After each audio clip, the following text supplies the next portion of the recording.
We will begin with the adoption of the agenda. Before we adopt the agenda, I want to add that we have a walk-on item that was brought to our attention by DWR on here recently, and so it will be. Do you want me to take that? Yes, go ahead, sir. So under the Brown Act, in order to consider an item that's not on the agenda, we have to have a finding that the need arose to consider the item subsequent to posting of the agenda, and that there's a need to take action before the next regular meeting. I'm going to invite Bianca from Stetson to come on and explain to you why that's the case in the opinion of staff, and then I'll need you guys to affirmatively vote to add it to the agenda. I don't think Bianca's on yet, so I'll take that one. Yeah, this has to do with our Sigma IP grant. The end dates in the grant are coming up here in a few months. It has different end dates for the work to be done, end dates to build them. We've been talking, Bianca's been having regular meetings with DWR, our grant manager. They suggested these dates are coming up, you're still doing work, let's extend them. She had a meeting at 10 o'clock with them yesterday, and that's when they informed her, at the end of that meeting, they informed her, well, you need to have the approval done 60 days before the expiration date. That was the first, even though we've been talking about it for a while, it's the first time they'd informed us of that. It's not in the grant agreement that needs to be done. So it came up yesterday. Yeah, let me just add that the grant agreement language says simply that it has to be a request made in writing within the that time period, which request was made. So you guys thought you were covered, and Yep. then they pulled this new requirement out of thin air. Yep. And that's why it satisfies the requirements, in my opinion. Very good. I'll bring it to the board. Does any board members have any questions? I don't, but whenever, I imagine we have to get public comment on this, but after that, I'll make a motion to accept staff's recommendation and add it to the agenda. I'll second. So hearing no further comments from the board, I'll bring it to the public. Do we have any public comment?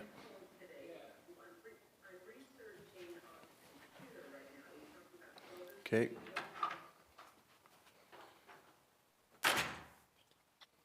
Hearing no public comment from the floor or on the phones, we'll bring it back to the board for a motion. I'll make a motion. Chairman Hayman. Aye. Vice Chair Peters. Aye.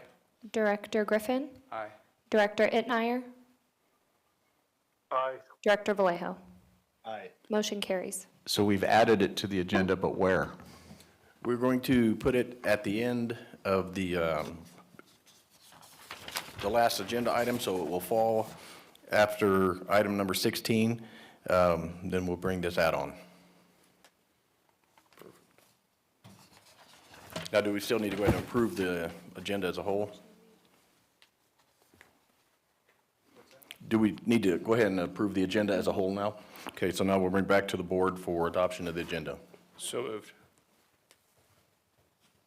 I'll second. Chairman Hayman. Aye. Vice Chair Peters. Aye. Director Griffin. Aye. Director Itmeyer. Aye. Director Vallejo. Aye. Motion carries. Okay, moving to item number 3, public comment on closed session. Do we have any public comment from the floor?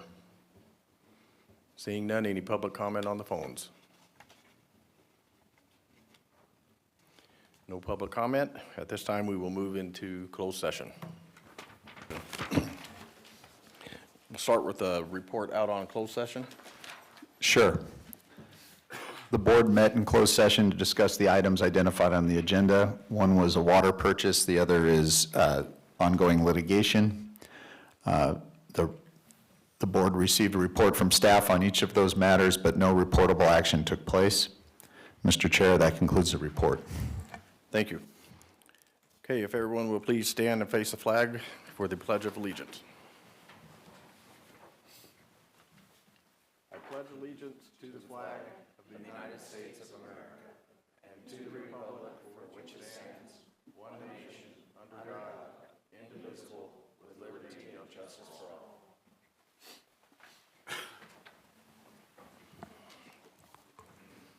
Next, we will have roll call. Chairman Hayman, Present. Vice Chair Peters, Here. Director Griffin, Here. Director Itnire, Here. Director Vallejo. Present. Okay, moving to item number 6, public comment. This time is reserved for the public to address the board about matters not on the agenda. No action will be taken on non-agenda items unless authorized by law. Comments are limited to 3 minutes per person. We will begin with any public comment from the floor. Please step up to the podium and Hello, my name is Jill Ezell. I addressed the board, the water board on Monday, and they requested that I come and talk to you. What I'm going to say is probably not something that you want to hear, but I'm going to say it anyway. I left California in 1996 when my job forced me to leave. And I returned in 2017 voluntarily because my sister was dying. I was horribly appalled at the change in this state on the 21 years that I was gone, having been born here and having my family come to Ridgecrest in the late 1940s. I found that this state is no longer the Republic of California. It is the socialist state of California. And this was accomplished one policy at a time, of which this board is a part of. You were stood up by policy through the state of California.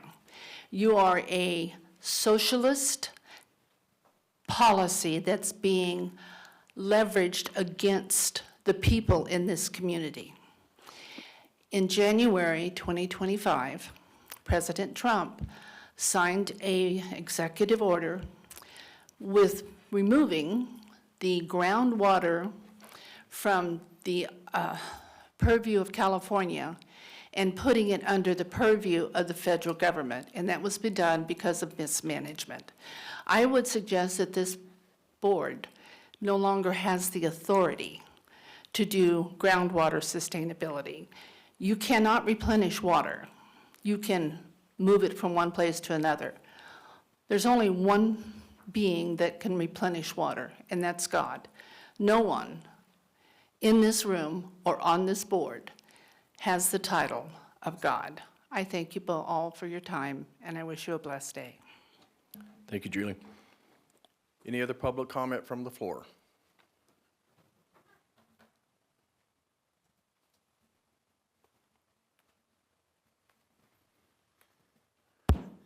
Judy Decker, President of the Eastern Kern County Resource Conservation District Board.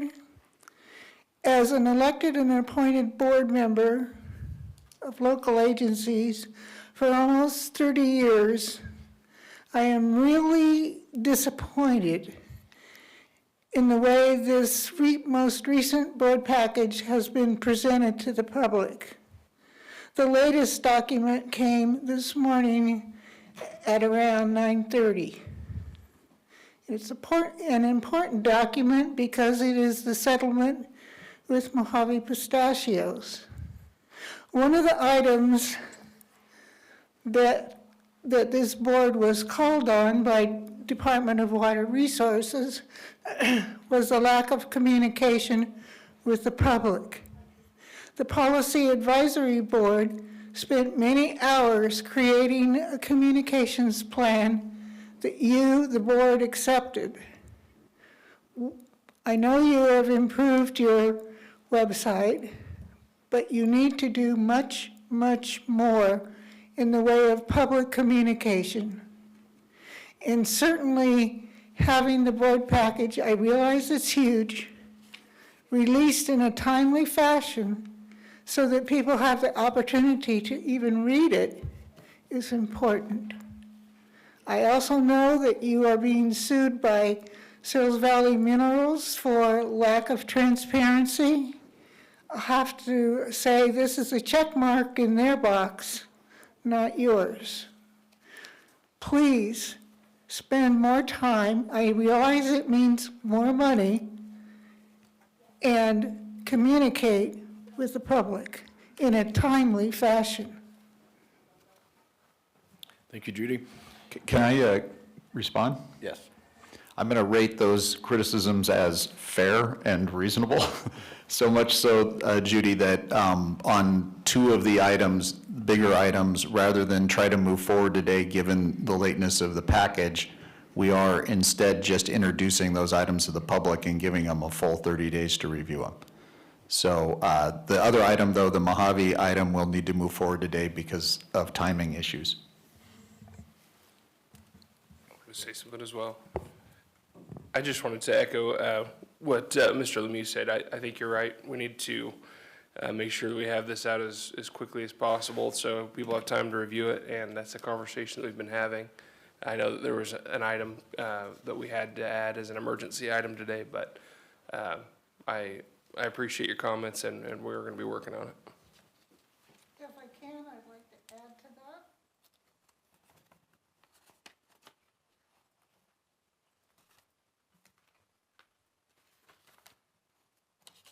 that. As you know, some of you know who live here, a couple of weeks ago, there were two separate sections in the Daily Independent.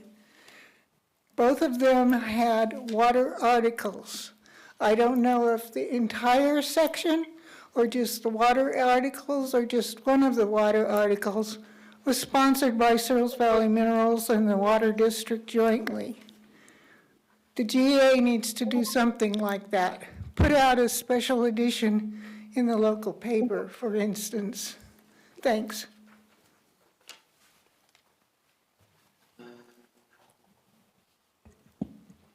Any other public comment from the floor?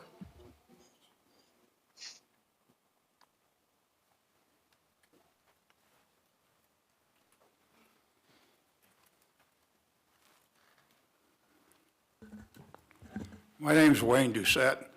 I've been a resident of this valley since the early 60s. I've lived and worked here since then. And I look around what's going on, and I look at my water bills now, and I look at the projection of them, and I think it's a disgrace what happened in this community, and it's all on account of the cost of water. And I'm not sure this group is thinking about the public and the cost that's going to be in the future. And I don't care what the state says. There's got to be more than one way to skin a cat. And you need to start thinking about the costs that you're driving the public into, because they're going to leave. You know, my wife and I are talking about leaving. And I hate to, because we've spent our life here. We built a home here. We built two of them, in fact. And, you know, it's been our home for a long time. And I hate to leave. I got a lot of friends here, but you're driving us to that. So you need to think about the cost of what you're doing.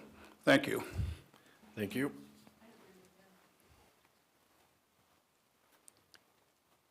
Any other public comment from the floor? Any public comment on the phones?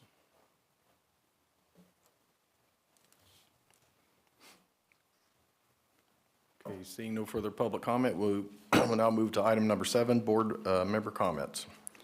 Any comments from the board? I just want to make one comment, and I think our legal addressed it pretty well.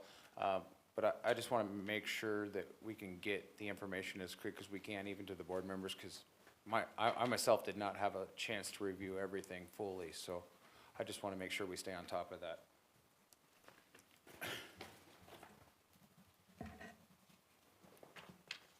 I'll just say that I agree, but I will say that overall, the staff has done a pretty good job and a reasonable job in getting it to us. Sometimes things don't always happen as planned, but we will continue to work hard on keeping it good. So thank you.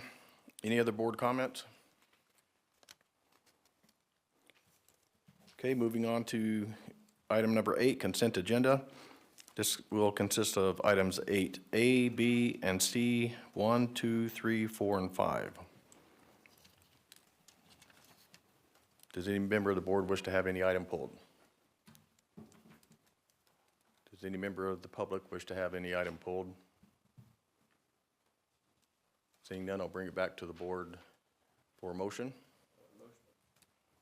Motion to approve consent. I'll second. Chairman Hayman, Aye. Vice Chair Peters, Aye. Director Griffin, Aye. Director Itnire, Aye. Director Vallejo. Aye. Motion carries. Okay, moving to item number 9, finalization of the settlement with Mojave Pistachios, and I believe that this will be with Jim Markman.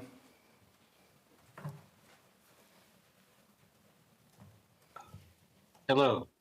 Can you hear me? Yes, Jim, go ahead. Okay, good. Okay, what you have before you today is the formal agreement which contains all of the business deal points that have already been approved by the board and by Mojave Pistachios and have been presented to the public. So this is the formalized agreement that conforms to and it implements all of those deal points. I don't know if the board wants me to. I can answer any questions that you or the members of the public may have about this particular document, but that's what it does. I don't know if you want me to try to run through all these deal points again, which has already been done. So I'm open to any questions.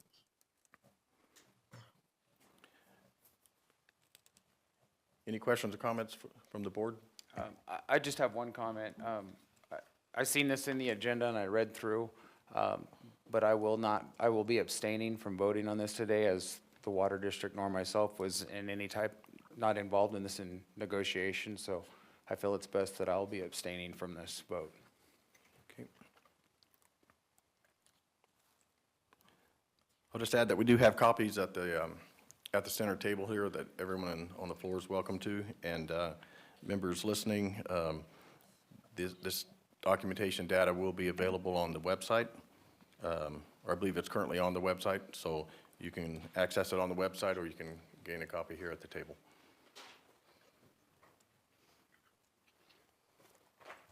Any other comments from the board? Seeing none, I'll bring it back to the public for any public comment.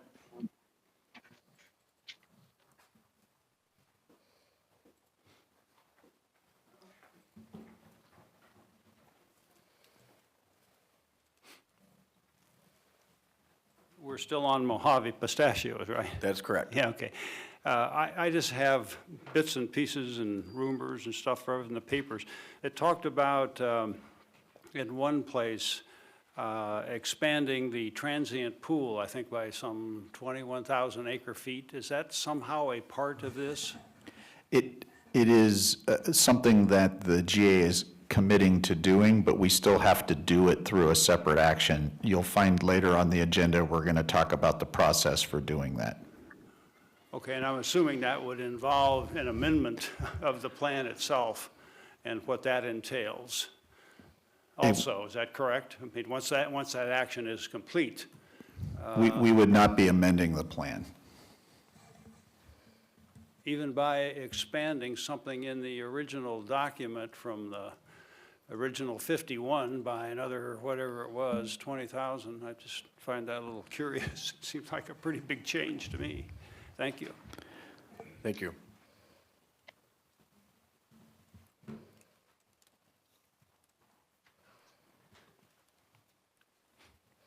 Any other public comment from the floor?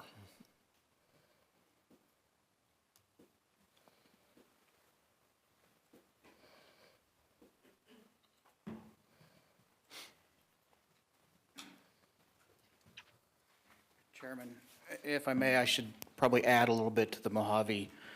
As everybody will recall, this was discussed in December when it was settled, and we proceeded what the term sheets were then. It doesn't require an adoption or a change to the GSP because the amount of the transient pool size is not in the GSP. It was a separate implementation action further along. The original was 51,000. We've increased it. We've increased it also taking into account that there has been less pumping, which is why we're able to increase some of it. And it's a policy choice that's being made, not really much of a settlement.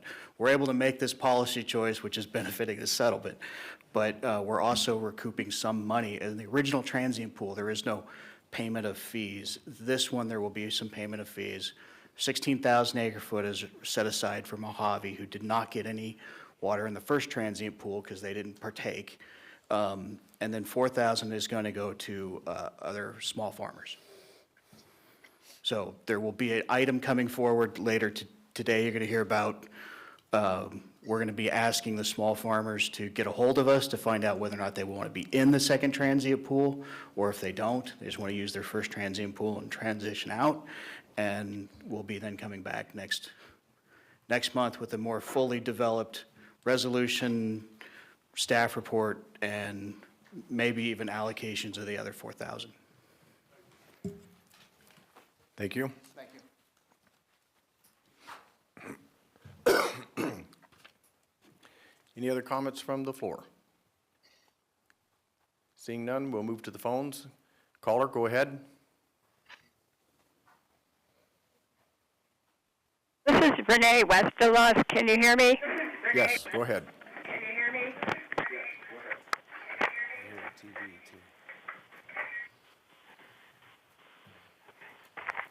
Renee, go ahead. Does Mojave Pistachio have to pay extraction fees on the 16,000 acre feet? And the GA is supposed to get 6.5 million. Will that go towards the purchase of water rights? And can any of the attorneys comment on the high points for the GA on this? Because I haven't been able to read it in time for the meeting. Okay, hold tight, Renee. We have an answer coming your way. So I'll answer for Renee, because I was up there when we first settled this and worked a lot on it. So let me add one thing that I did miss earlier. We're able to do this also because when we first set the transient pool, we weren't sure how long it was going to be before we could have the safety valve of imported water. With a $50 million funding from WRDA, which really then is going to translate into the full funding because you don't just piecemeal that sort of funding and stop. We have a safety valve. So it makes sense to help these small farmers and Mojave, frankly, who are going to be leaving this basin, and it was a policy choice that the board made. As to the funding, yes, I don't know if it's 6.5, it might be. You could do the math, it depends somewhat on how much Mojave decides to pump, how many trees they take out of circulation now versus in the future. There's an immediate payment. They will not be paying the extraction fee, just like anybody else in the transient pool. They don't pay that. So extraction fee, no more replenishment fee. They pay mitigation fee and the price for the water set forth in the agreement. As for what that funds can be used for, that is pure policy choice of the board. I don't know that there's been any decision or any discussion of what those funds could be used for at this point, but 6.5 million is probably what it'd be total. So Phil, let me add to that answer. Actually, if you look at the second transient pool, there is a price for the water, and the agreement states that the amounts being charged include an extraction fee of $105 and the well mitigation fee of $17.50, plus more than that. So the price ranges, depending on how much water you pump, from $150 an acre foot all the way up to $300 an acre foot.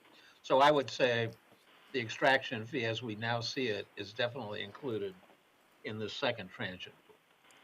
yes, what Jim is saying is absolutely correct, except it's not paying the extraction fee. The lowest amount of pumping, if you pump 0 to 1,000 acre foot, is $150, which is more than the extraction fee plus a mitigation fee. If you go into the second tier of 1,000 to 2,000, which Mojave probably will, they pay $175 an acre foot for that tier. When they get to 3 to 4, they pay $225. And their pumping has been right at 4 in the past couple years. They've told us they anticipate taking some trees out and that we're thinking about pumping around 3.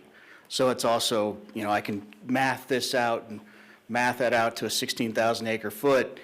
I'm not sure we'll be getting 6.5. We'll be something in that range, but it could be less if they take more trees out. The one thing we're going to get immediately is $1.6 million for their past pumping. So. Does that, I think, answer all of your questions, Renee, or if anybody else has any questions? Yeah, I think that answers most of them. So they do have to pay the extraction fee. of some sort. They pay it in some sort, it's not titled an extraction fee. Now, the original transient pool, they had to pay an extraction fee too, right? Transient pool did not pay extraction fee because the whole concept here was these pumpers are leaving the basin, so it didn't seem as a good policy to have them pay money to leave the basin. I mean, they were trying to make an economic use of a water source, so it seemed to not charge them for that economic use was probably the best policy choice, I guess I would say. This second transient pool, you are being charged. That's the difference between the first and the second. Okay. And I do want to just reiterate again, I know this is being brought on at the last minute. Attorneys have to work on agreements. We were in court all day Monday on the groundwater adjudication case. This agreement is what has already been agreed to in the term sheet. It's just put into a more formalistic boilerplate of an agreement. So there's nothing in this that materially changes from what was already approved in December and what everybody's already seen.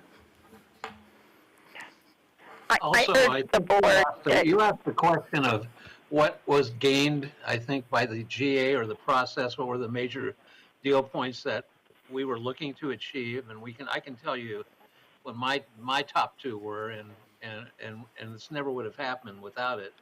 First, all the litigation involving the Mojave pistachios against anybody involved in this, and our case against Mojave pistachios, will be dismissed and wiped out in this case, which will relieve the plan of a major attack on its validity that's been hanging around ever since these cases started. So that was one major idea. The other major idea was Mojave pistachio, under no circumstances or method, will try to get into more water and storage held in this basin. If this adjudication ever gets to a physical solution and people try to ask for more water other than what's in the transient pools to be taken out of the basin over and above safe yield, Mojave pistachios cannot partake of that. And that takes out of play all the stored water other than what's in the transient pools. Those to me were the two most important points of concession by Mojave. Yeah. There's one other thing I'd like to add on this. When we talk about a transient pool, it gets lost in the mix quite often. We actually have two transient pools. Forget the second transient pool. The GSP has two transition pools. There was the one that Ag was using, those that would not be taking imported water, and we assumed they would be leaving the basin. Before an import project came in, you have a second pool that is overdrafting this basin during that entire time period and then moving on to import water. Those two pools were designed to be roughly equal, and we still expect them to be roughly equal. Because Mojave did not partake in the first transient pool was probably 10,000 acre feet, 12,000 acre feet lower than the import pool, but now they're going to be they're functionally equivalent. There's a little difference, but they're close.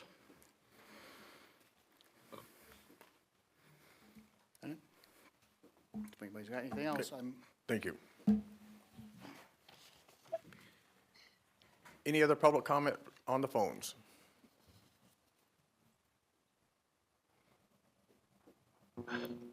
Okay, seeing none, we'll bring back to the board for any final questions or motion on the item. I'll make a motion to approve.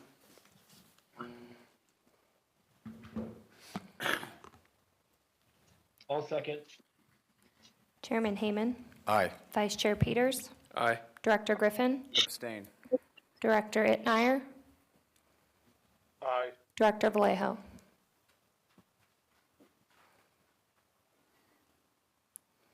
Director Vallejo, you might be muted. Aye. Motion carries. That makes it 2 down, 3 to go.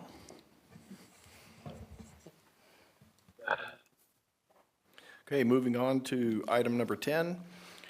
This will be the board review and potential action on periodic evaluation, and that will be with Jeff.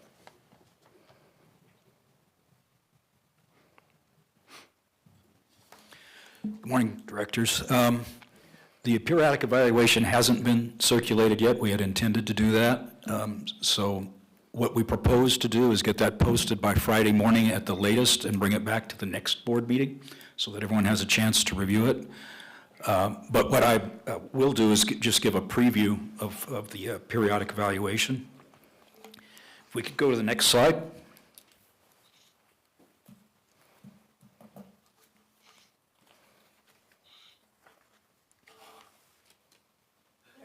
Oh, thank you. Yeah, a periodic evaluation is required by the SIGMA law. It serves as a thorough assessment of how the sustainability plan is performing.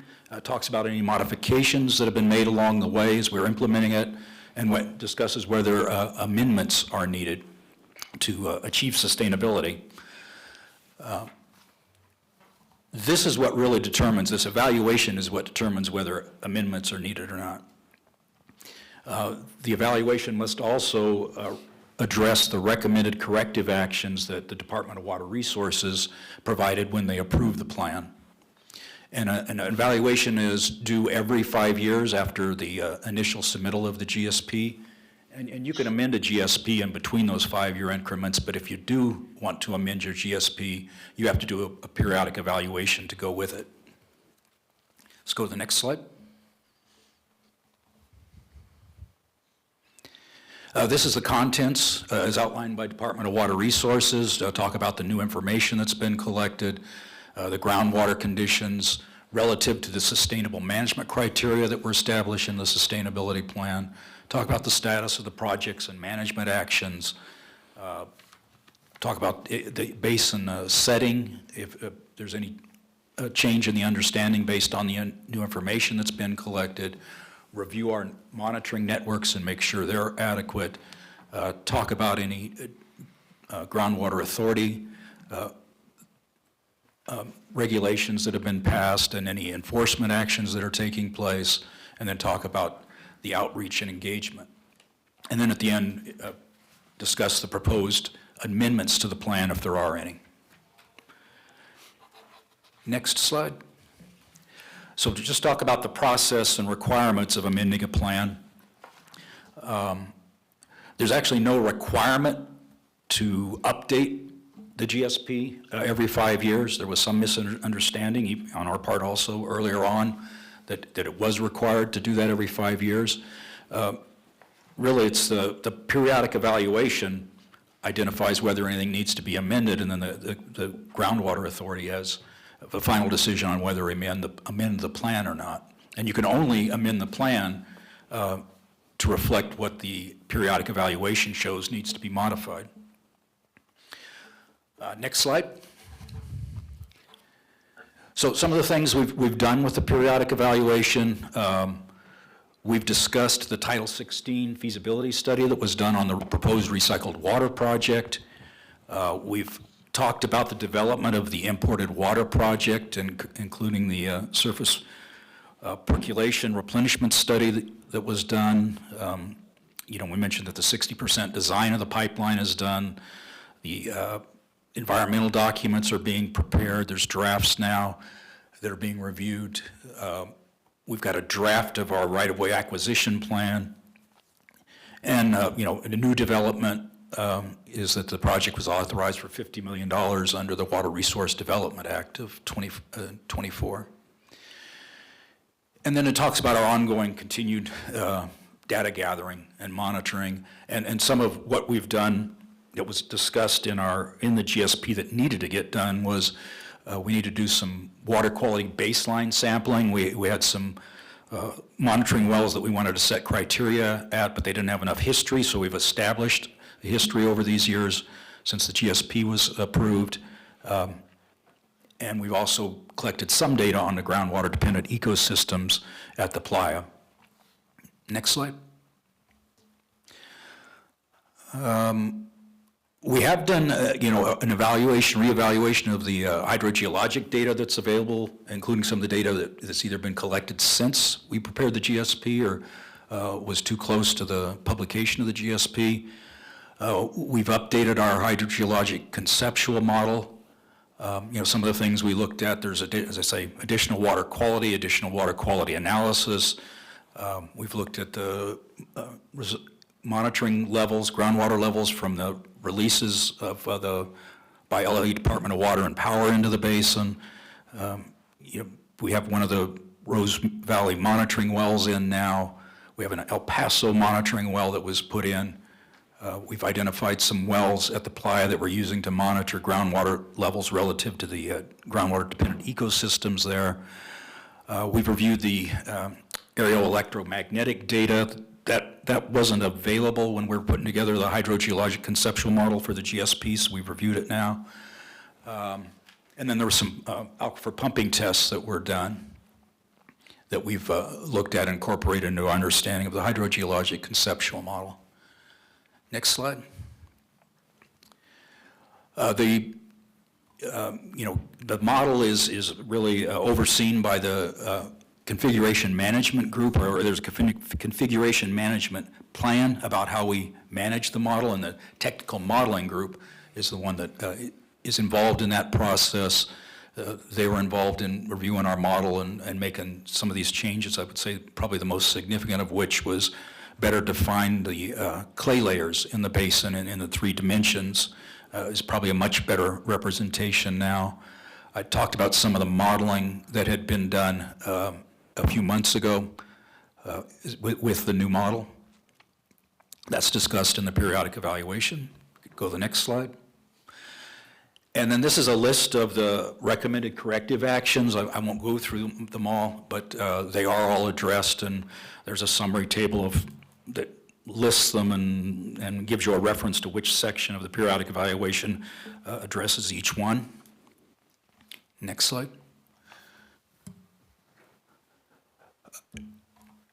The periodic evaluation indicates that we are on the path to sustainability as we had laid it out in the groundwater sustainability plan. It's not required to do amendments at this time. Some of the findings that are in there that I'll just highlight for you is the sustainable yield is still 7,650 acre feet per year.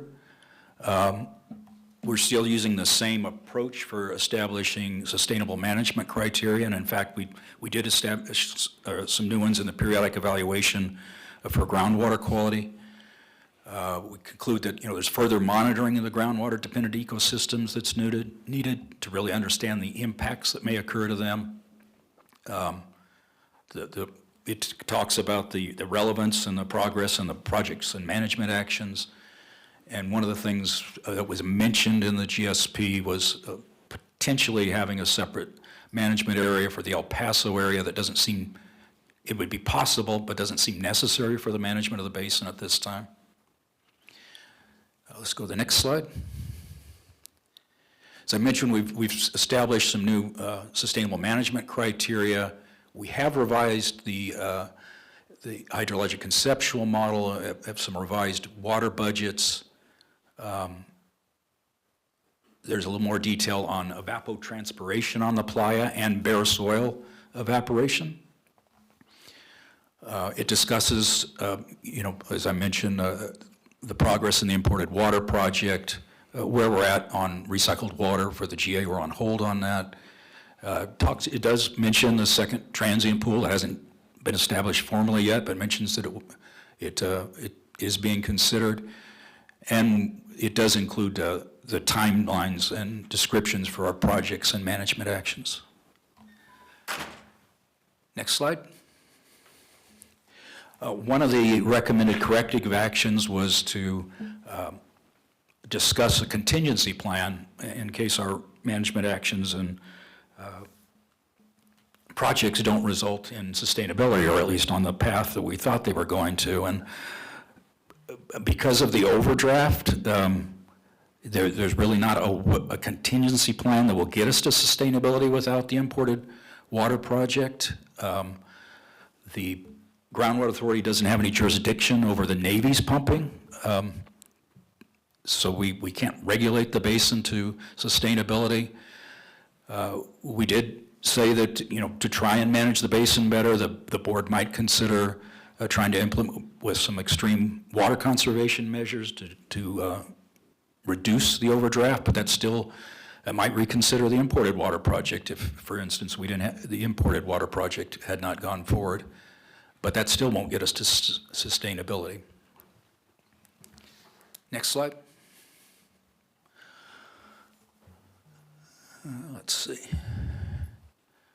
So we have, I mentioned all the data that we had looked at for the groundwater, for the periodic evaluation. You know, part of that process, I think it was in October or November, the board had a workshop and called for any new information or data that anybody wanted to present. We didn't get any new data or projects at that time. So there's not really a new project in the periodic evaluation. Next slide. You know, there have been some references to new significant data and projects, including a new basin model, and there was some discussions at one time by LA Department of Water and Power and others about a banking project, but we haven't seen any new information on those at this time. Next slide. So there is an adjudication that's occurring. We do discuss our revised hydrologic conceptual model and the basin groundwater model, but we don't go into detail in it because of the adjudication at this point. You know, there's concern that our authorization for our funding for the imported project might be jeopardized by the adjudication, and this is in the section on the GSP authorities and enforcement. There's also a discussion of litigation and potential impacts in there. And then the cost of adjudication is also an issue. Next slide. So these are the guidelines. If anybody, the Department of Water Resources put out guidelines for preparing periodic evaluations. We followed those. And there's a fact sheet at this website if anybody wants to see the direction given by Department of Water Resources in the preparation of one of these documents. And that's the end of the presentation. I'd be glad to answer any questions. Thank you, Jeff. We'll bring it back to the board. We'll bring it to public comment after the board. I'll bring it back to the board for any questions. Yeah, I've got one, Jeff. Did you say that changes that we make to our GSP have to first be brought up in this periodic evaluation? Yes, that's correct. If we're going to submit an amended groundwater sustainability plan, you have to at the same time submit this periodic evaluation, and that evaluation has to justify amendments to your plan. Okay, so new data that we've been hearing about floating around out there that we haven't seen yet, this would have been the time to include that?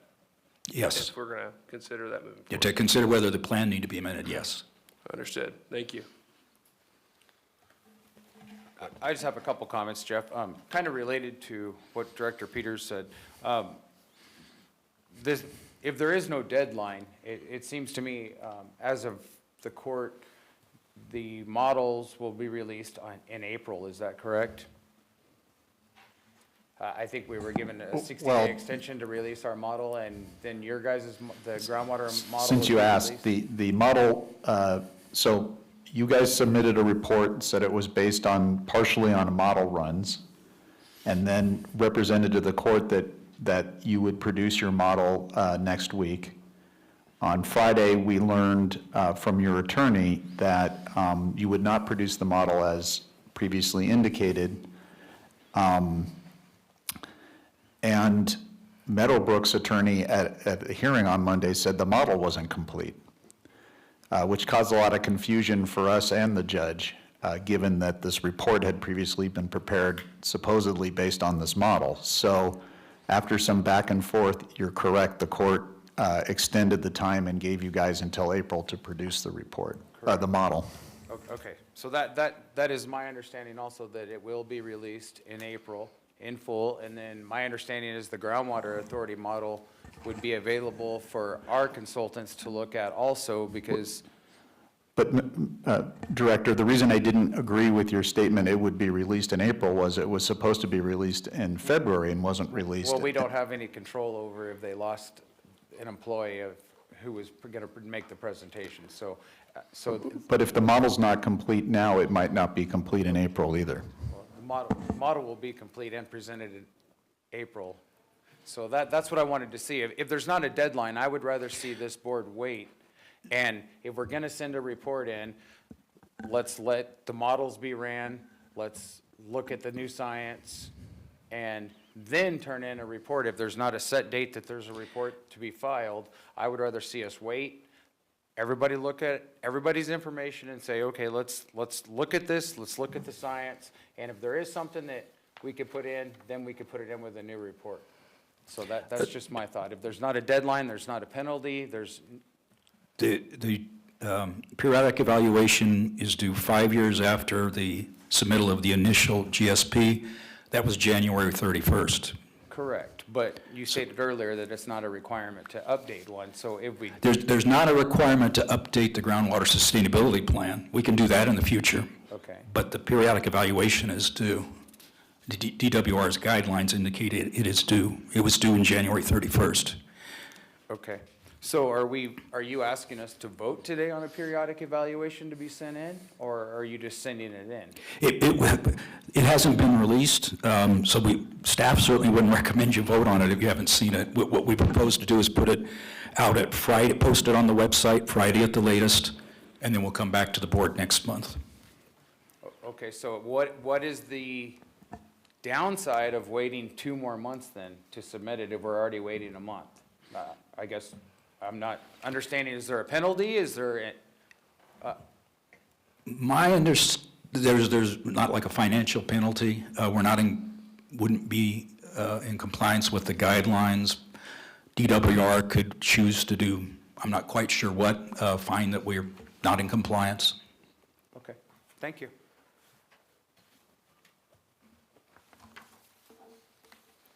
So just to make it clear, staff is not requesting that you approve this today. This was really an overview for your benefit, so that when you get to look at the report, you can put it in some context. The plan is to put the draft out on Friday. It'll be released to everybody, including obviously the directors, for their review, and then we would bring it up at the next regular meeting for approval. Okay. But during that time frame, our consultants could not look at the model that you guys provided either, correct? Because that's still considered, due to litigation, you guys can't reveal that to us, is that correct? That's right. We have not produced it So as a that's result why I of, was well, you said due to litigation. The reason I was pausing is the actual problem is that it contains decrit information about the base, and the federal government has told us not to provide it. So Does everybody... So the that's parties are looking- currently trying to work out a protective order that would be satisfactory to the federal government. That is the reason why you're not going to get it between now and the end of the month, Yeah, probably. he had just stated in here that it was due to litigation, so that was why I was asking the question. And then also, so does that mean that everybody that looks at that model has to have a top secret clearance, or? I wasn't part of the discussion about the protective order, but the way that usually works is there will be a very small number of people that have the ability to look at it under very limited circumstances to satisfy the government that sensitive information is not being produced to the public. Okay.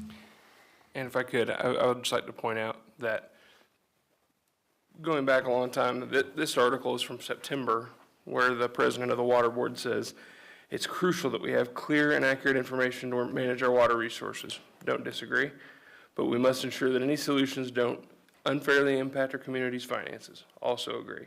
We're calling on the GA to release their groundwater model so we can work together.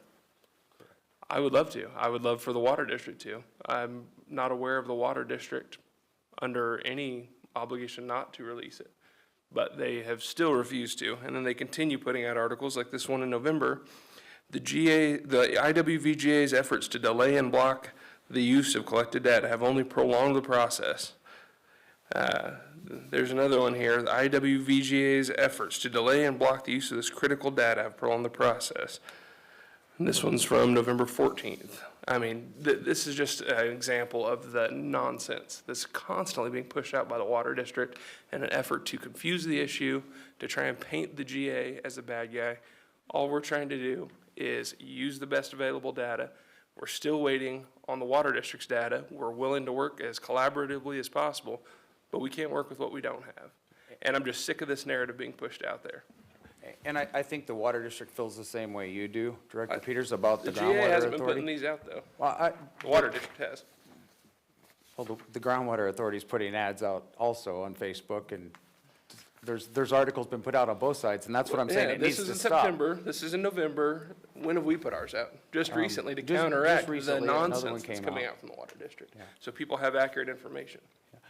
And our opinions are different. I mean, I feel that Well, the groundwater authority puts out inaccurate information. I think the water Well- district is being 100% transparent with the public.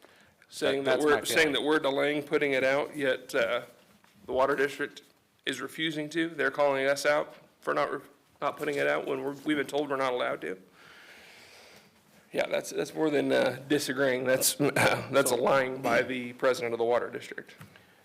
Chairman, if I can add a couple things. I think there was a couple misconceptions that have gone forward here that the public is probably missing, but we are so deep in this, we recognize. First, the Water District has had access to the model. The Water District was part of the Technical Advisory Committee that worked on the model in 2019 in developing the GSP. That if anybody has a belief that the Water District has never had access to model runs or anything, that is completely in error. They've had absolute access to it. The next misconception that seems to be out there is the safe yield number is all you need to know. It is absolutely not all you need to know. It is one part of an equation that has to be balanced. That equation includes what is your safe yield, sustainable yield, the number that we have is 7650. That has to be equal with your demands. If your demands are more, then you have to bring in additional water until that equals. Which is why in 2019, as soon as we had come up with what the sustainable yield was in this basin, it was agreed to by the Water District's technical advisor, the same one who currently is now working on the modeling, I guess, although I'm confused by whether Tim Parker is the modeler or some other expert, but here nor there, Tim Parker was their expert. He's currently their hydrologist. He agreed to 7650. After that was done, nearly a year before a replenishment fee came out, we adopted a water allocation chart. It was put before everybody, and that is the balanced equation. So we don't just need a number from the Water District for what it believes the yield is different than 7650. We need the balanced equation. You do not have a sustainability plan without a balanced equation. That's what it is. So, they've had access to the model.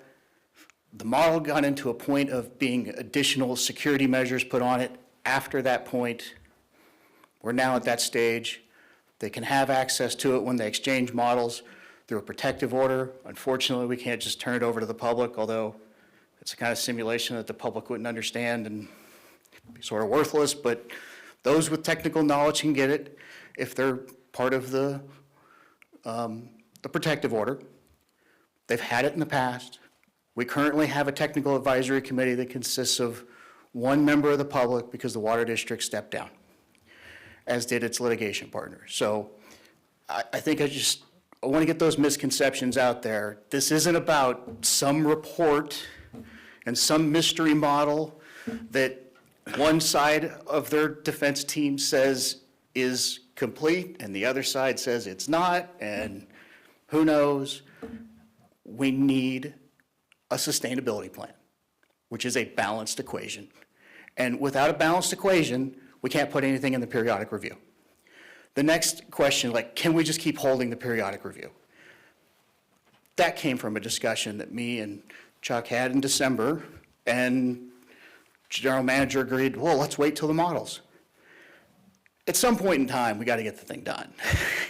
We are now a month past what is the suggested date. There's no real penalty for it, but is this a strongly suggested date? We don't have the model. Once we get the model, we still got to look at it. You can't just assume it's right because they give it to you in April. So what, we would be doing the periodic evaluation then 2 months after that? I mean, we're already now going to be doing it in March rather than January. So if they have some great science and a great equation, there's nothing that stops us from doing a second periodical evaluation this year, but right now, I think we need to move forward with what we have. Okay, I guess I have a question for Jeff then on Phil's comment.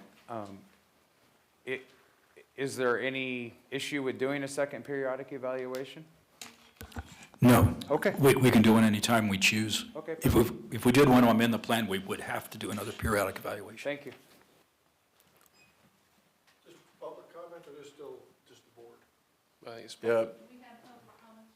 We have not had public comment yet.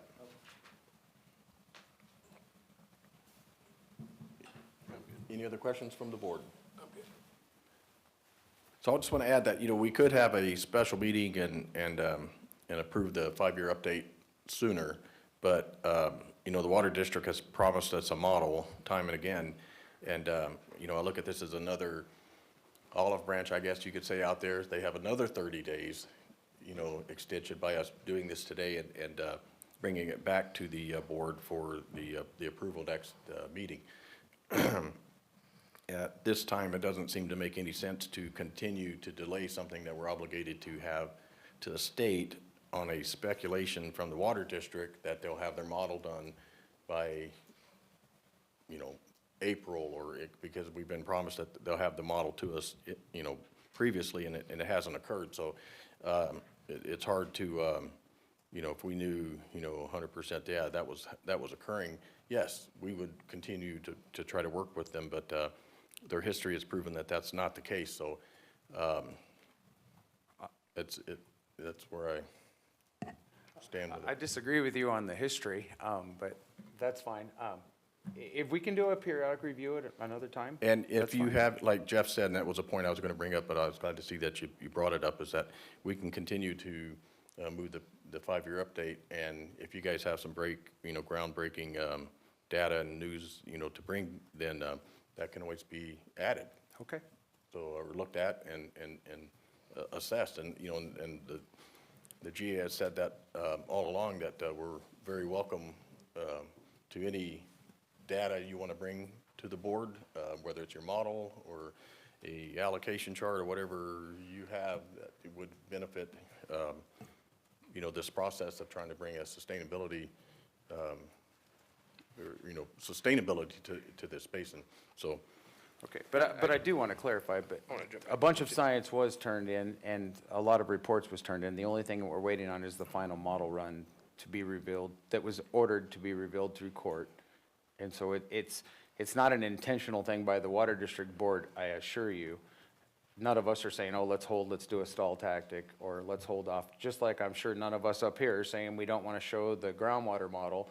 It's legal and reasons for the government saying we can't show the model or whatever. So it's not a stall tactic that the Water District board members are trying to do. The board of the Water District wants to work with the city of Ridgecrest, and we want to work with the Groundwater Authority.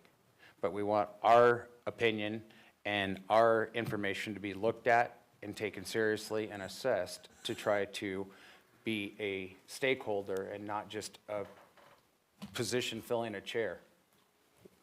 I agree, but we need that to be able to look at it and assess it, and we don't have it. And we've been getting a lot of mud thrown at us from the Water District for a long time based on a model that apparently doesn't exist yet. And honestly, I like Director Griffin personally, and I think you're right. I think if we sat down, we could probably hash a lot of this out. But historically, the Water District, I'll disagree with you there. They have been absolutely obstructionist. And to see all these articles going out jointly with Searles Valley Mineral, who combined pump 80% of the water in this basin, who are the ones that have initiated this adjudication against every pumper in the basin, who have asked not to provide class counsel for our small pumpers. That is two wolves and a sheep voting on what's for dinner. That's asking a barber if you should get a haircut when people are relying on the information that the water district's putting out. I'm fed up with it. Yeah, I have a simple question. Maybe you misspoke, Director Griffith. Did you say the court ordered you to rebuild the model? I did not. Okay, maybe I misheard you then, because I swear you said you had to rebuild the model now. I did not. Okay. What I stated was that an employee left and we did not know that she was leaving. But the model is complete according to your attorney, incomplete according to Meadowbrook, As far as I know, the model's complete also, then you could disclose it. but I don't know. But setting that aside, will you put It together? wasn't his attorney that said it was incomplete, it was the counsel for Meadowbrook. that That's said what it wasn't. I said, Meadowbrook. So your attorney said it was complete, Meadowbrook said it was incomplete. If it's complete, you can release it. You could even release it with draft on it if you'd like. We'd like it for the periodic evaluation, and we'd also really appreciate a water allocation chart so we can see, let's assume for a moment your model is going to prove out. Could you show us how we reach sustainability with 14,000 acre feet in a basin with demands of 38? This is going to be the last comment that I'm going to make because I'm not going to get into an argument. The basin does not have a demand of 38,000 with farming that is leaving the valley. We will have the true science that shows the difference, or I would not be up here telling you that I did. I want what's best for this community. I believe 100% in the science. And our report and our model will be revealed to the Groundwater Authority before before the April date that was set for the court.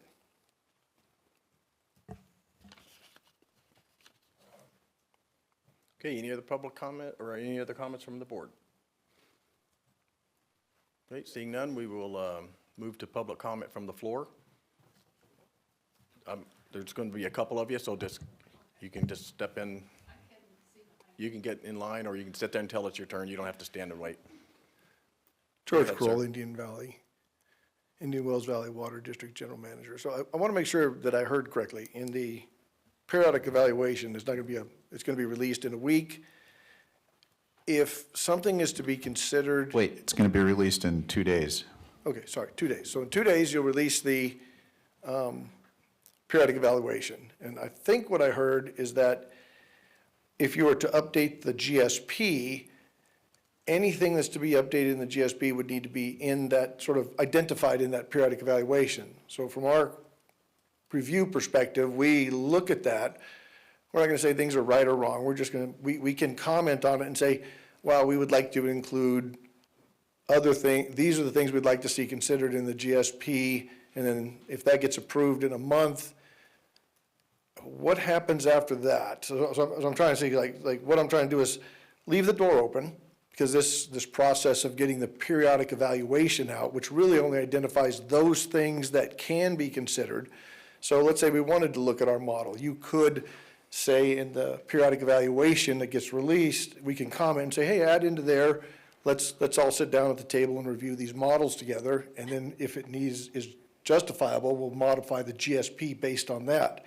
In my world, that somewhat leaves the door open for some of this, back and forth that has been discussed up here, which we all think is a great idea, where we talk about our science versus your science, because all the periodic evaluation does is suggest things that could be considered, and then there's no real timeline when the GSP itself actually has to be, I don't know if there is, you can correct me, then there's some timeline at which those modifications to the GSP are done, and then the GSP is released to DWR after that. Is that sort of what's going on here? Well, we have a timeline for the 5-year update, which we're past.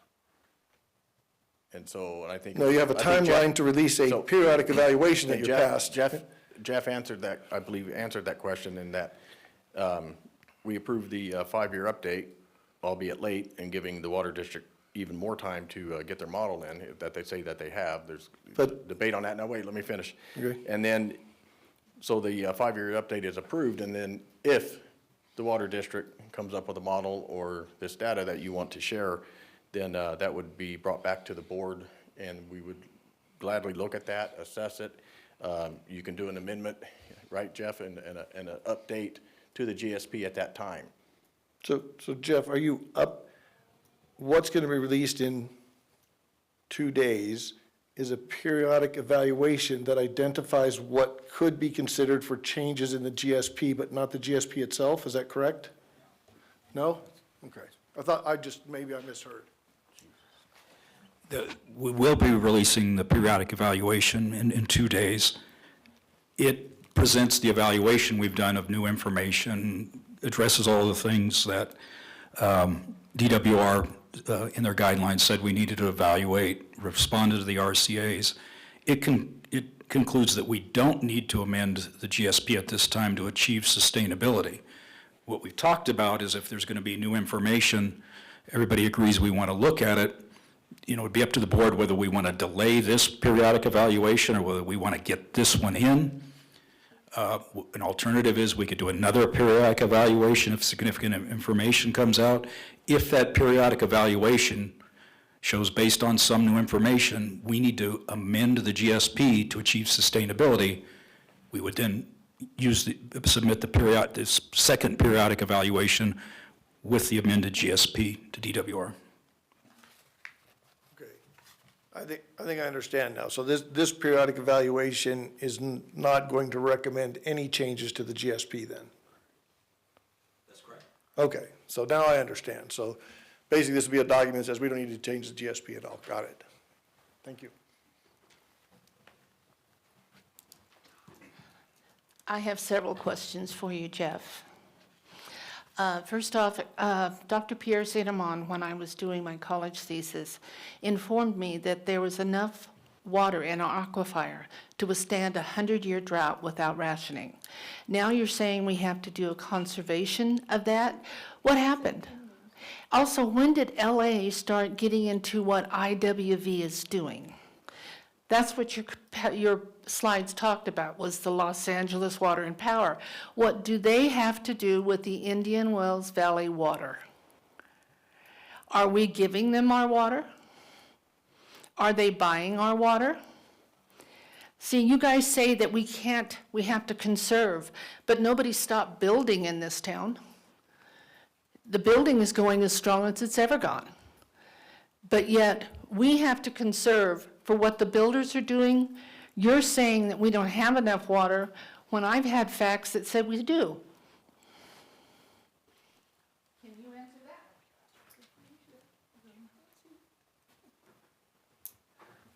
that? We have enough water if we want to critically overdraft the basin, which is what we've been doing for decades. The state says we can no longer do that. Groundwater levels have been declining for all those, since the 60s.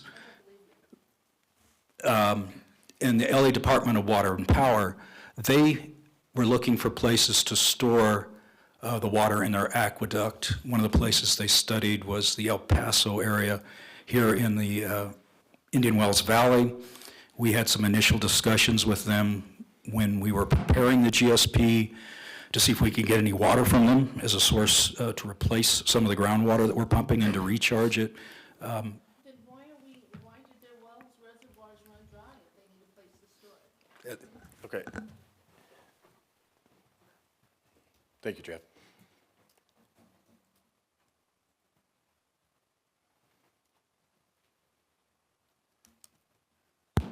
I forgot to introduce myself, April. Nick Panzer, Ridgecrest.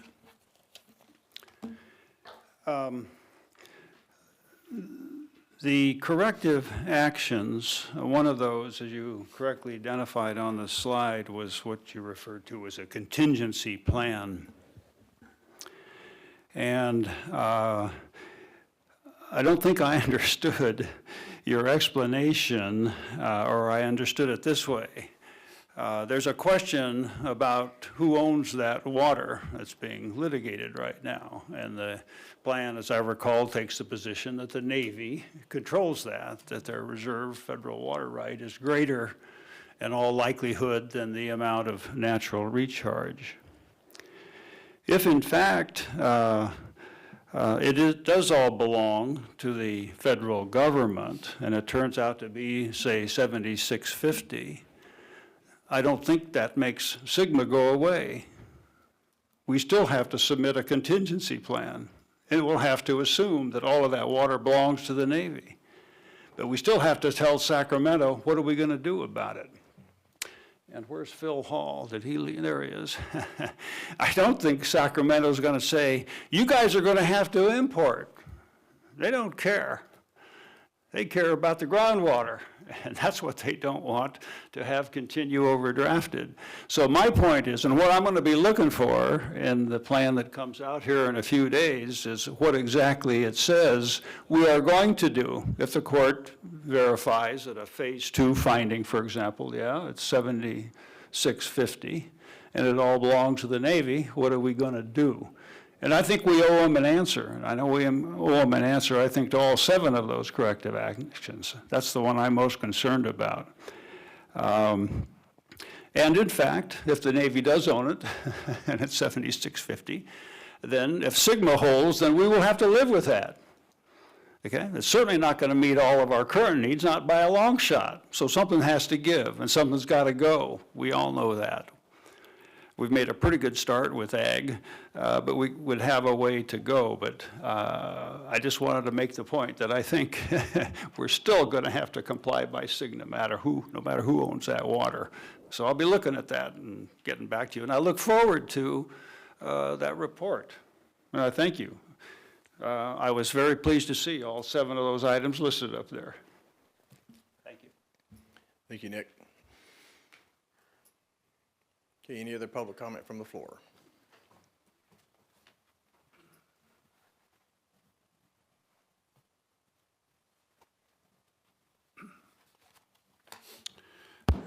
Don Decker. I'm the last surviving member of the TAC.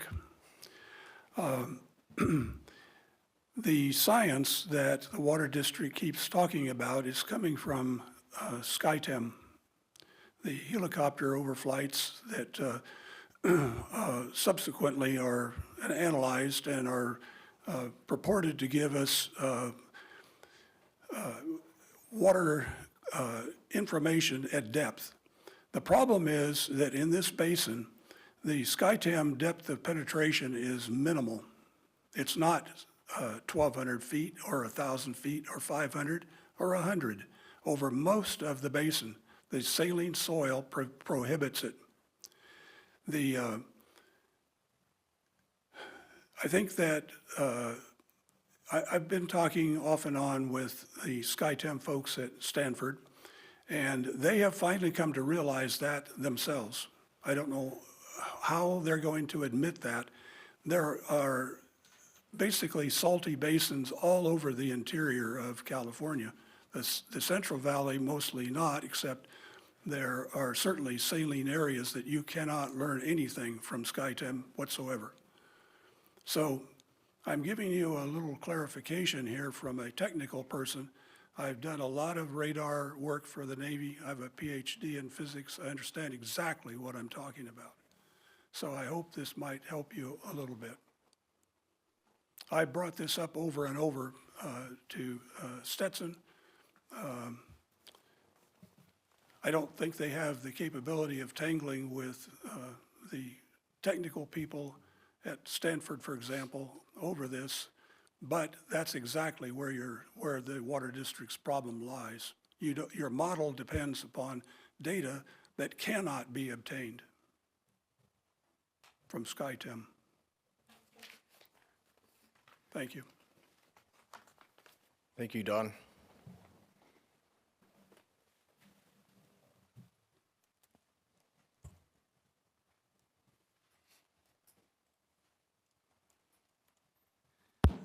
Judy Decker again.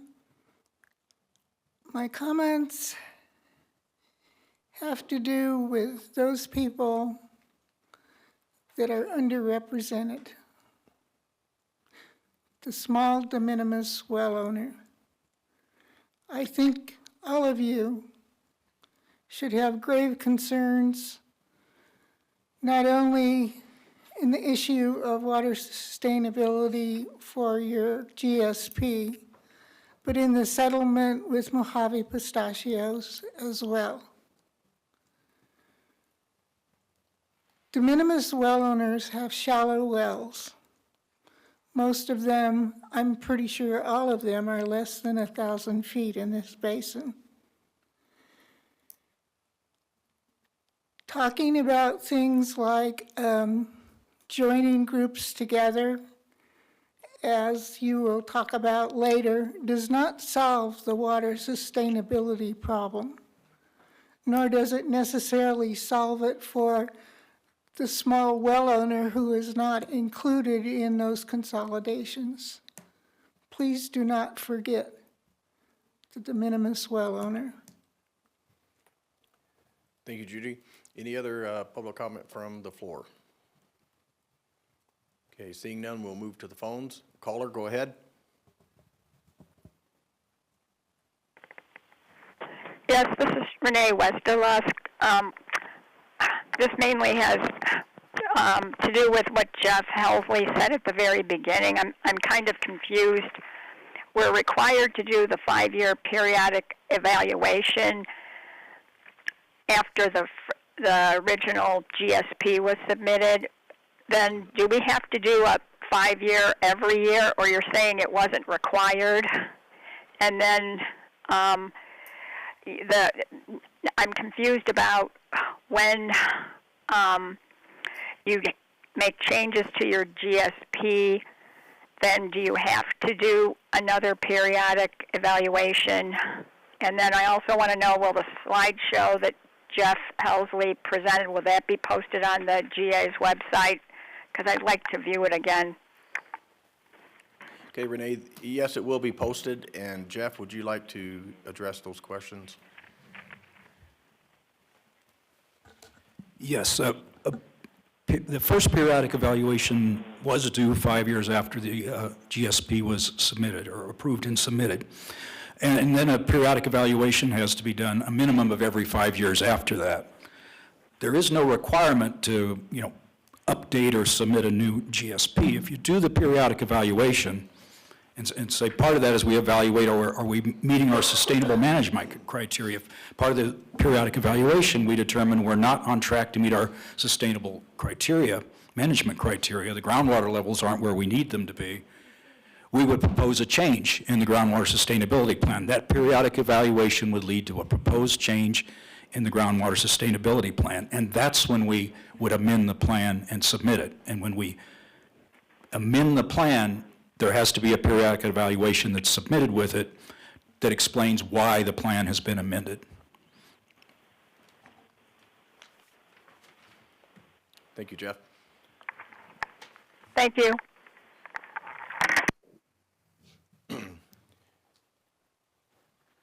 Next caller, go ahead. Okay, seeing no more public comment from the phones, we will, do we need an action item on this? No, because we're going to be bringing it back to the board, so. That's right. We're just, this is just informational at this point. That concludes this item, and we will now move on to item number 11, the Word of 24 letter of intent to the Army Corps of Engineers. This will be with Capitol Corps and Mike McKinney. Good afternoon, members of the board. What you have in your packet is a letter of intent, a draft letter of intent for approval. This is the very first of several actions that needs to take place in order to request the U.S. Army Corps of Engineers assistance in the construction of the water replenishment pipeline. It is simply a letter of intent. It does include, as of right now, some draft agreements, what we call ancillary agreements between the county and Indian Wells Valley Groundwater Authority. It describes the project in need and also turns around and discusses the funding requirements or the non-federal share requirements. I ask for you guys to approve this, and I'll answer any questions that you might have. Okay, thank you, Mr. McKinney. Director Heyman stepped away just for a moment to get them to turn the volume up a little so we could hear a little bit better. Are there any questions from the board right now? I'm not hearing any. Do we have any comments from the members of the public?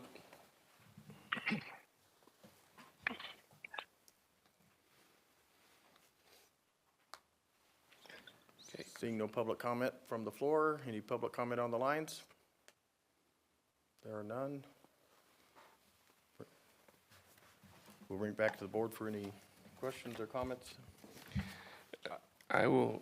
Go ahead. Yeah, I was gonna just say I'll make a motion to approve the staff's recommendation. And I just had a comment for clarification. Reading this letter, if I vote yes for this letter, this is specifically for a pipeline project, not just a project to replenish the groundwater in the basin, correct? This is The specific. project description indicates the water replenishment pipeline Okay. pursuant to the authorization that is provided. The Okay. authorization that was provided by Congress does not allow you to use it for anything other than a pipeline. Okay. Okay, we have I'll wait just a minute and then we'll proceed.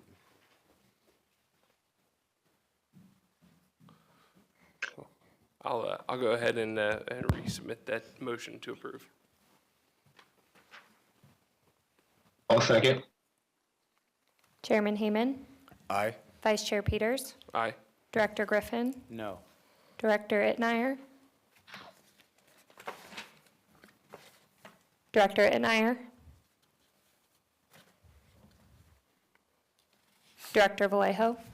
Aye. Motion carries. Okay, moving on to item number 12, introduction of the second transient pool for discussion and comment, Resolution 01-25. This will be with the GA Council, Keith Lemieux. Actually, Phil Hall's going to help me with this one. Okay. Better sit closer to the podium, Phil.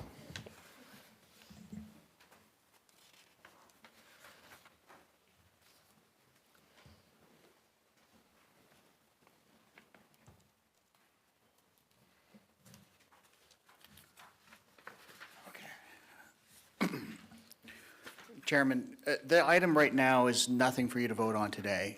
We need to, now that we're going to be moving into a second transient pool, it's been encapsulated by the Mojave settlement and the policy discussions we've had previously. We need to start reaching out to those that could be affected by that, see if they have any comments to what those final formation documents look like, et cetera, who wants to be involved. And then in March, we would presumably have a more formalized final adoption for you. So what we're really doing with today is, A, identifying, yes, we're going to have another transient pool, and get just general direction from the board for us to reach out to those that would be impacted by that pool so we can start having discussions and frankly, judge what they would like to see in this more formalized document. And any questions anybody has, I can answer them. Okay, we'll bring it back to the board. Any questions or comments?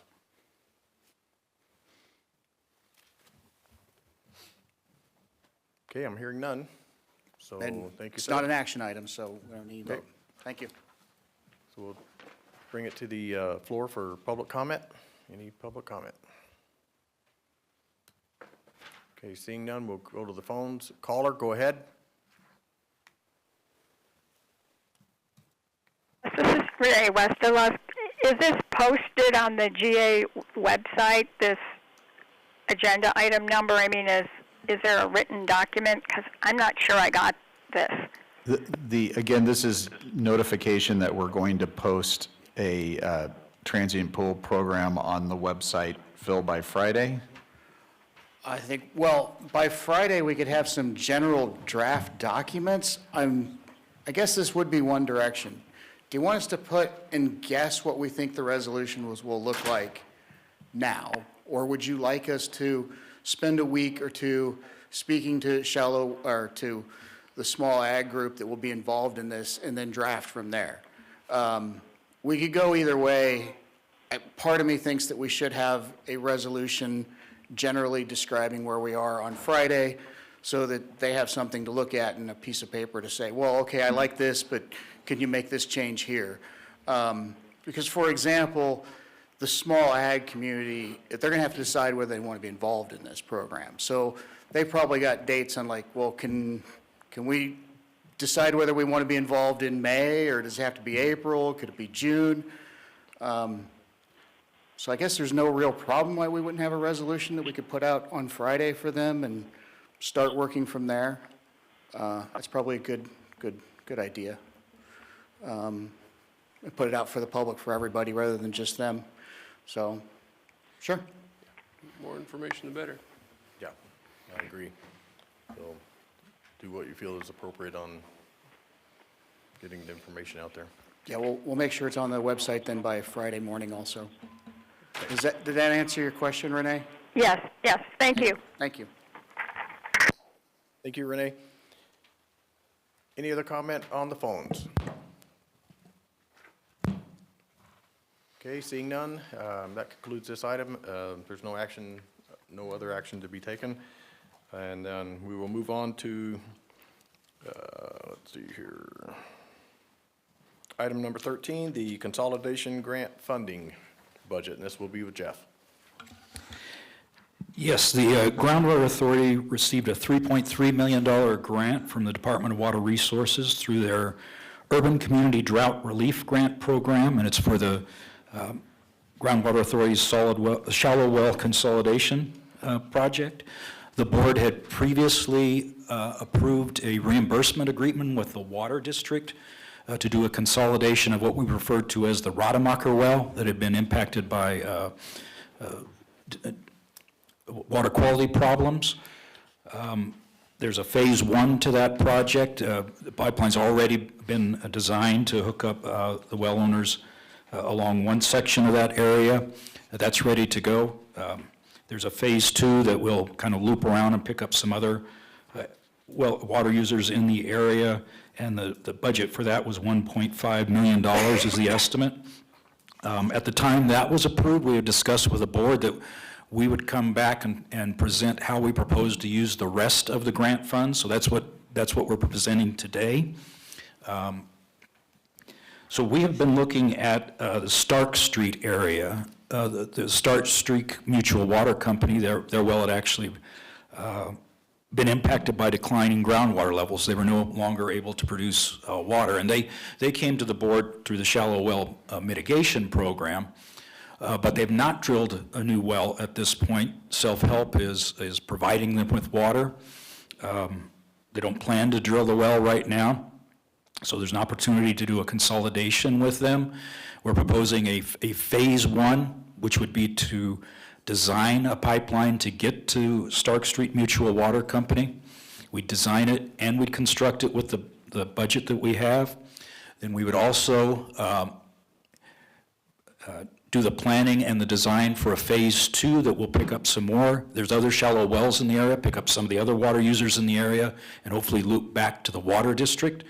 And that would be what our shallow well mitigation program would be. It'd be the Rademacher that you've already approved, phase one of the Stark Street, and a phase two of the Stark Street. We've got some, and to summarize, so out of our $3.3 million, we'd have $1.5 million for the Rademacher. For phase one of the Stark Street, we're estimating about $900,000 to design and construct it. And then for the planning and design of phase two, maybe around $200,000 to $250,000. At that point, we wouldn't have enough money to build that second phase. But the thought is we would use that design to go and say, look, we've got a shovel-ready project. We work hopefully with Capital Corps to go out and try and find some funds to fund the actual construction of that. So that's the general direction that we're proposing. Today we're only, if that's agreeable or the board agrees with that direction, we are asking for the authorization to use $50,000 of the grant funds for planning for phase one and phase two of Stark Street. We need to coordinate with the Water District more on this. We need to coordinate with Self-Help. There might be some issues with LAFCO outside of the Water District service area. We'll then develop, refine the cost to do the design of phase one and phase two, And before those are designs, we'll come back to the board and say, this is our refined cost estimate for the design work, and get authorization to do that. So we'll come back at each step and get authorization. I mentioned coordinating with the water district. This is dependent on consolidations that they're working on now. They're working on consolidation of Dune 3 and the Hometown Mutual Water Company. And those consolidations and their having a water system there will bring their water closer to Stark Street. So then we can build off of their consolidated water system and have a shorter pipeline to get to Stark. So that's what we'd recommend at this point. If there's any questions? Okay, thank you, Jeff. Bring back to the board for any questions or comments for Jeff. None for me. I hear none. Any public comment from the floor?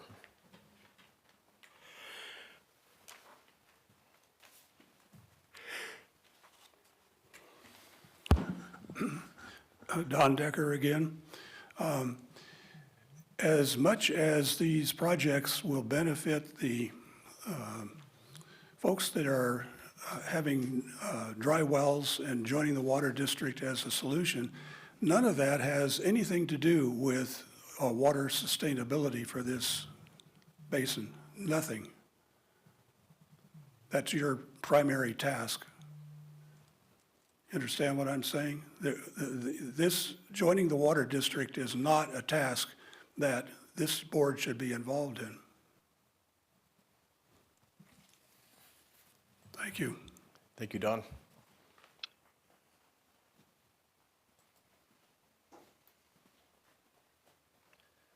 George Kroll, the Water District.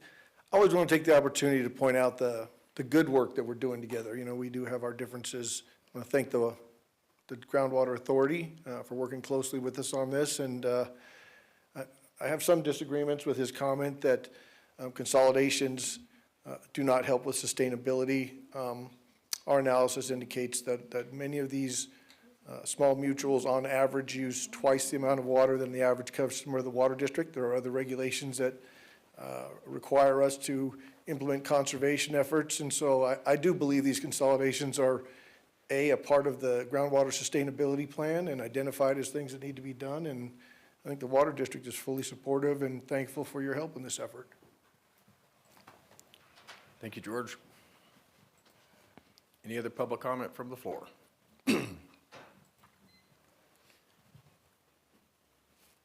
Okay, seeing none. Any public comments from the phones? I see no further public comment, so we'll bring it back to the board for a motion. I'll make that motion on staff's recommendation. Chairman Hayman, Aye. Vice Chair Peters, Aye. Director Griffin, Aye. Director Itnire, Director Itnire. I think we lost him. I don't see him on the list anymore. Okay. Director Vallejo. Aye. Motion carries. Itnire did inform me that he may have some sound issues because he was trying to vote on the last one and we were not able to hear him. So he may have dropped off and he'll call back in. I'll just double check. Okay. Okay, moving on to item number 14, amendment to the contract service agreement with Provost and Pritchard Consulting Group for design services for the imported water pipeline. Hello, members of the board and public. This is Bianca over at Stetson Engineers. Can you guys hear me? Yes, Bianca, go ahead. Awesome. Okay, so as you guys know, Provost and Pritchard are the design consultants for the imported water project. They've already completed a preliminary design report, 30% design plans, 60% design plans, and many technical study memorandums.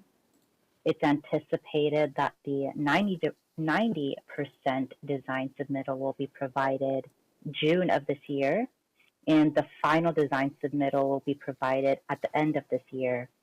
The contract that we currently have with Provost and Pritchard is expiring, and so we are bringing to you today a proposed amendment that will extend the terms of the agreement through March 31st of next year so that Provost and Pritchard can complete their work.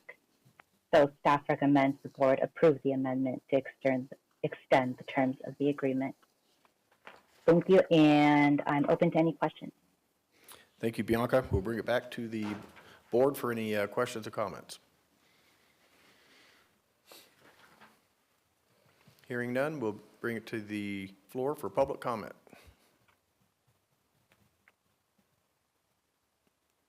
I see no public comment from the floor. Any public comment on the phones? There's none. So we'll bring it back to the board for a motion. Thank you, Bianca. Thank you.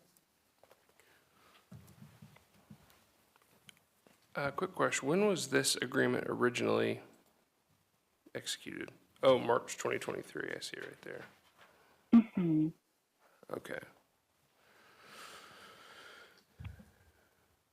All right, that's my only question.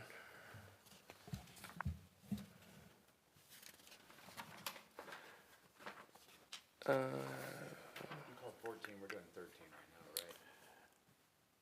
We are on 13. 13. Is my phone working now? This is Tim Itmeyer from San Bernardino. Hi, Director Ittner. Yes, we can hear you.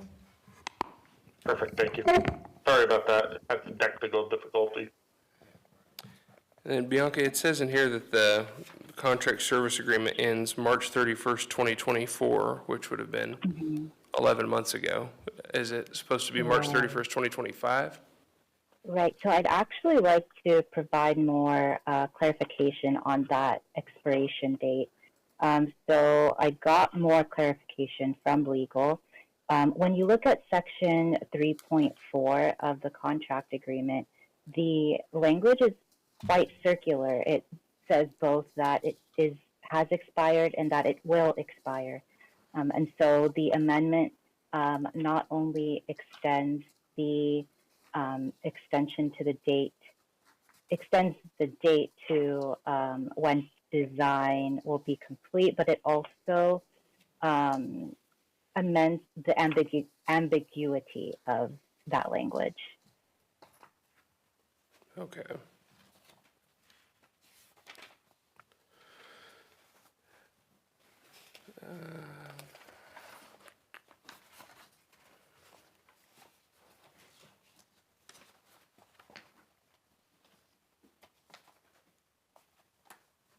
I need another minute to look through this.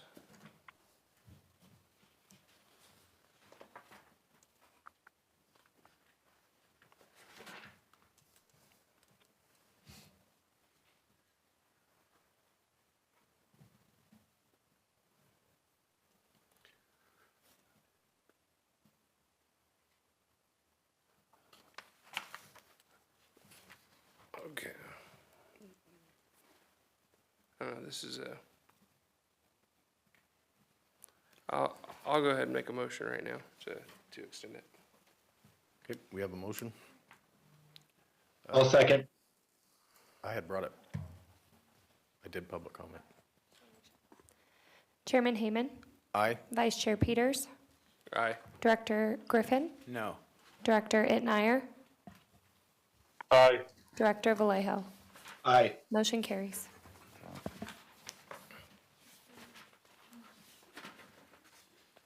Okay, so that was on the agenda items themselves, item number 13. We'll move to agenda item number 14, which is the amendment to the contract service agreement with Provost and Pritchard Consulting Group for CEQA NEPA and permitting services for the imported water pipeline.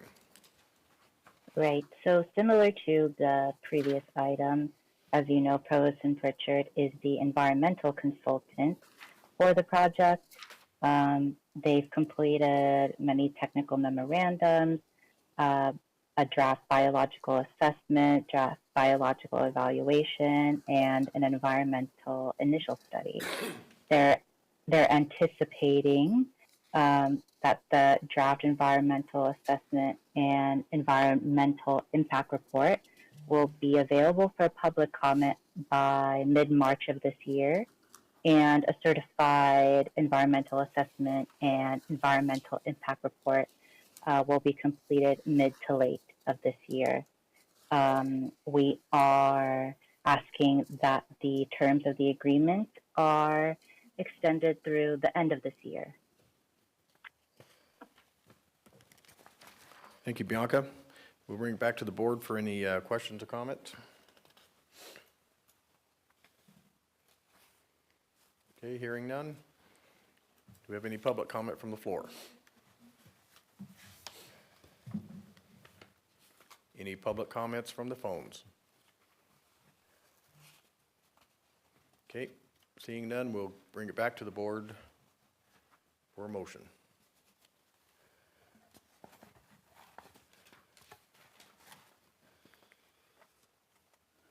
I'll move to approve. I'll second. Chairman Hayman, Aye? Vice Chair Peters, Aye. Director Griffin, No. Director Itnire, Aye. Director Vallejo. Aye. Motion carries. Okay, moving to our next agenda item, amendment to the contract service agreement with Overland, Pacific, and Cutler for right-of-way services for the imported water pipeline. Right. So similar to the last two items, OPC for short is the right-of-way consultant. They have obtained numerous rights of entry, as well as provided a draft right-of-way acquisition plan. They're anticipating that plats and legal descriptions will be completed mid this year, and a final right-of-way acquisition plan will be completed late this year, and all acquisition work will be completed late 2028. We're recommending to the board that the agreement extends through April 30th of 2027. Thank you, Bianca. Bring it back to the board for any questions or comments. No questions. Hearing none, any public comment from the floor? Any public comment on the phones? Seeing none, we'll bring it back to the board for a motion. Motion to approve. I'll second. Chairman Hayman, Aye? Vice Chair Peters, Aye. Director Griffin, No. Director Itnire, Aye. Director Vallejo. Aye. Motion carries. Okay, next we have our Water Resources Manager report. And sorry to interrupt, it's John Vallejo. I just got a call from the school about a sick child. I'm going to need to leave a bit early. I will watch the recording and get the update and ask any questions that I need to directly. So thank you all. Thank you, John. Hope all's well.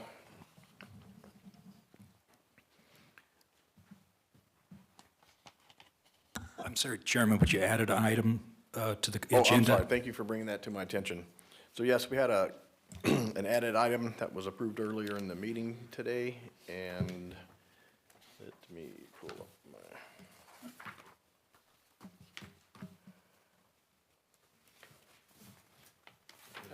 Which one was this for you? This one, the grant amendment.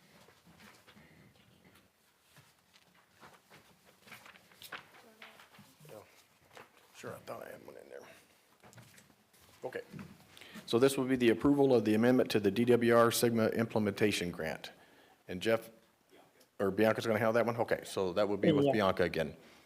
Yes, hi everyone again.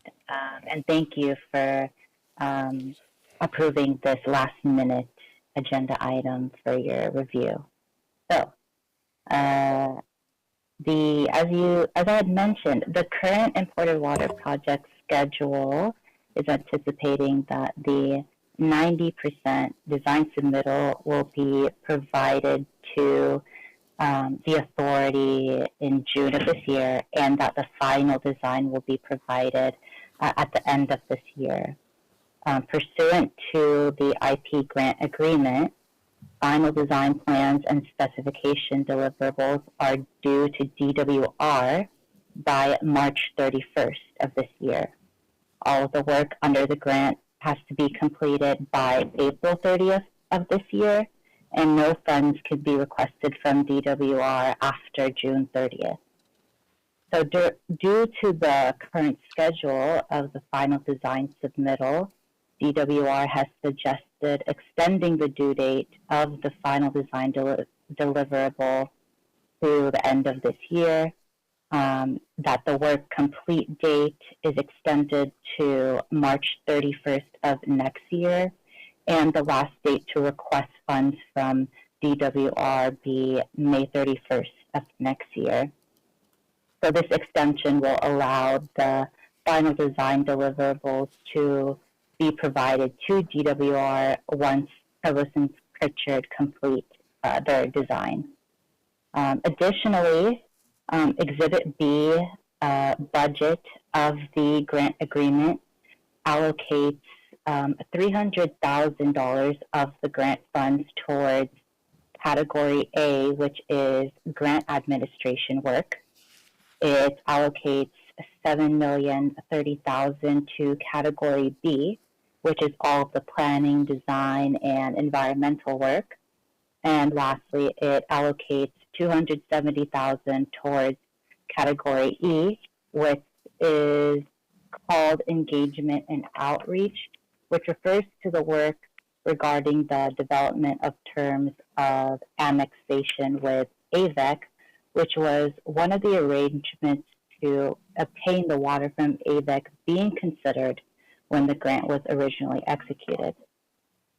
Staff has evaluated the status of the budget and projected the use of the remaining funds, and has determined that not all of the grant amounts that have been allocated towards grant administration and the AVEC engagement and outreach categories are needed, since staff don't expect to spend more than $100,000 on admin work, and AVEC and the authority are no longer pursuing an annexation, and they are rather coordinating on a wheeling agreement.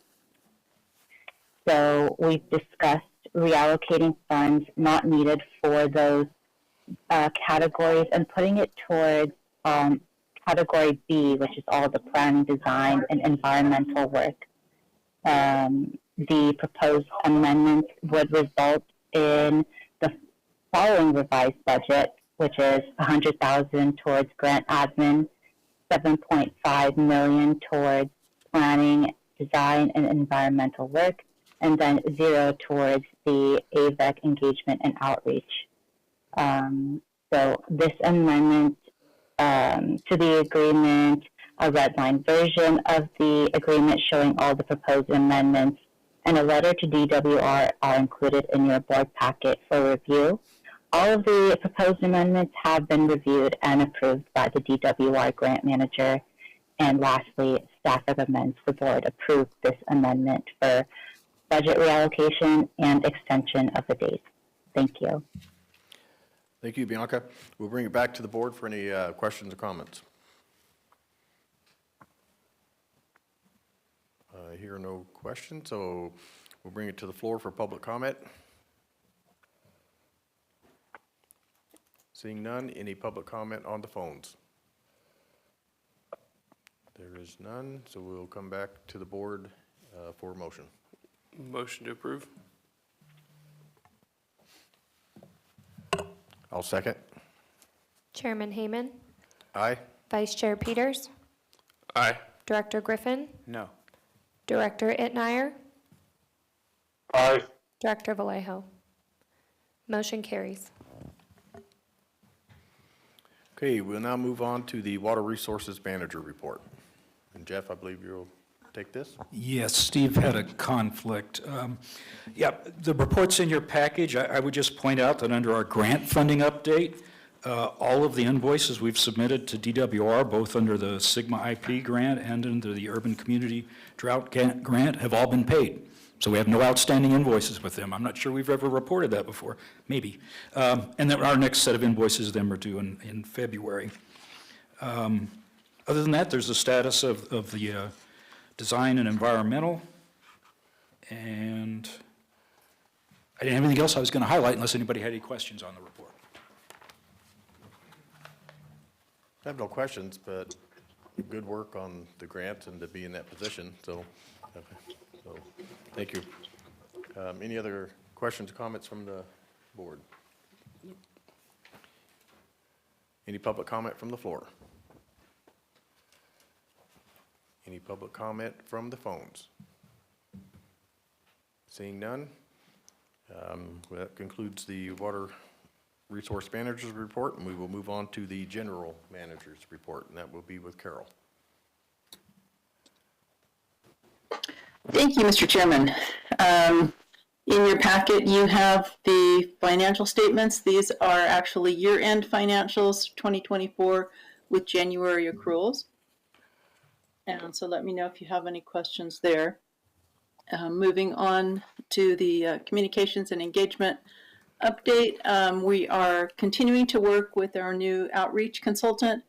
I think we're working on an outreach plan. We're working on some updates to the website. I think we're already starting to see some additions more than we've usually seen, but we're really encouraged about their qualifications, the work they do. So looking forward to seeing some really nice improvements in our communications. And then finally, in our packet is the monthly report from Capital Core Group, and that includes not only the monthly report, but a really nice legislative update. And do we have Michael to give us some details? Yes, Carol, thanks. Actually, I have nothing to report in there. Fairly quiet at this point in time in terms of what is going on in Washington, D.C. Activity, of course, ramping up in Sacramento. I'll answer any questions the board has. Thank you, Michael. Any questions or comments for Michael? Nope. I'm hearing no questions or comments, so thank you, sir. Thank you. Any public comment from the floor? Any public comment from the phones? Seeing none, that will conclude our meeting. Our next meeting will be March 12th, 2025. This meeting is adjourned. Thank you.